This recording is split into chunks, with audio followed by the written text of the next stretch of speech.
Investigative reporting by Yami Virgen. Fox SA News at 9. Puro San Antonio. New at 9, an update on a human smuggling bust on the south side last week. 26 undocumented immigrants rescued after being found in a stash house. That's right. 12 ended up in the hospital. And tonight, our Yami Virgen investigates what will determine if the case ends up in the hands of the feds. Some say human smuggling is a victimless crime. But as we have shown you time and time again, that couldn't be further from the truth. After last Thursday, human smuggling ring was busted on Oak Island Drive by the Bexar County Sheriff's Office. The case is under review. Homeland Security Investigations responded to the incident and is helping with the investigation. Sometimes a human smuggling case may start with a state or local agency, but in the end, it could go federal if the illegal activity meets the threshold to maximize the impact and dismantle the criminal organization. We spend a lot of time on human smuggling. I have over 10 groups dedicated directly to human smuggling. Craig Larrabee is the special agent in charge of Homeland Security Investigations for the San Antonio operating area. As Homeland Security Investigations, we're the primary criminal investigative organization for the Department of Homeland Security. So we conduct criminal investigations for anything that's crossing the border, whether it's people or goods that are illegally crossing the border. We have a vast array of offenses, over 400 statutes that we're responsible for investigating.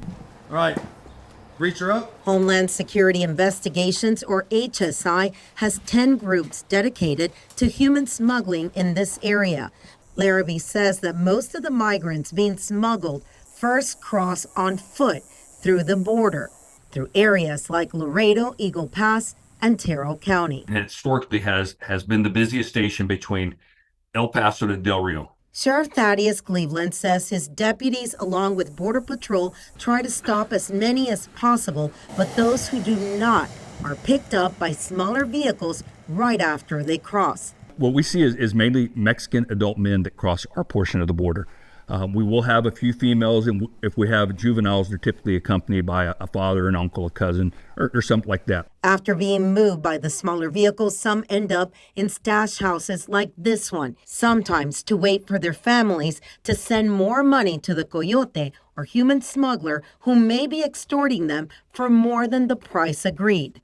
The coyote here ended up dead last year after the grandfather of the two women he had smuggled allegedly shot him to free them. Those who continue their journey to the bigger cities like San Antonio, which is a hub for human trafficking, in some cases end up enduring the summer heat in the most unimaginable and inhumane ways. Migrants are usually treated very poorly, but where they're staged for a period of time until the next part of that organization can move the migrants to the next spot. Now, obviously, there's a lot of different places where we have concerns, especially in the heat.